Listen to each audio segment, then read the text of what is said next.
Welcome to star 9 news.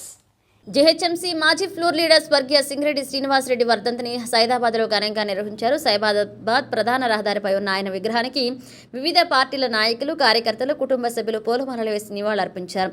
ఈ సందర్భంగా సింగిరెడ్డి శ్రీనివాసరెడ్డి సేవలను గుర్తు చేసుకుని స్మరించుకున్నారు. కార్యక్రమంలో సైదాబాద్ డివిజన్ మాజీ కార్పొరేటర్ సింగిరెడ్డి స్వర్ణల, తారెడ్డి, సునీల్ రెడ్డి, సంగీతారెడ్డి తదితరులు పాల్గొన్నారు.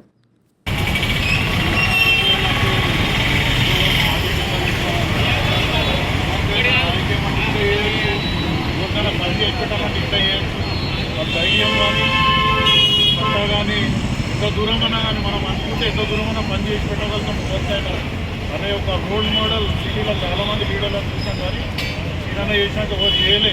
ఇప్పటివరకు రాజకీయాలను అయితే ఎవరు చేయలేదు.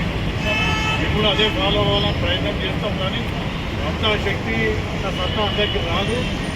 వారిని ఆదర్శంగా తీసుకొని వారి పేరు ఎప్పుడు ఇక్కడ పేదవాళ్ళు చిరస్థాయిగా ఉండేటట్టు పనిచేస్తామని తెలియజేసుకుంటూ వారికి నివాళులు అర్పిస్తుంది. మనకు ఉండిపోతాయి. ఆయన కార్యమని కాదు, సైదాబాద్ కట్టించాడు. అలాగే ప్రతి విషయంలో ఆయన ఇంటి పనుల కంటే బయట పనులు ఎక్కువ చేసేవాడు. ప్రతి ఒక్కరు ఆయన దగ్గరికి అపోజిషన్ పార్టీ వాళ్ళు వచ్చినా, ఎవరు వచ్చినా కాదనేవాడు కాదు. ఇదే వినాయక చవితికి చిన్న పిల్లల కాడికి పెద్దవారు వచ్చిన ఏ బస్తీ వారు కూడా ఎవరికి నిరాశ పడుతున్నారు. ప్రతి దగ్గర ప్రతి పార్టీ వాళ్ళతోటి మంచి మంచి ఉండేవాడు. ఇటువంటి వ్యక్తి దొరకడం చాలా కష్టం. అందుకే సూర్యచంద్రుడు రోజులు సింగిరెడ్డి పేరు ఉంటుందని నేను నా అభిప్రాయం.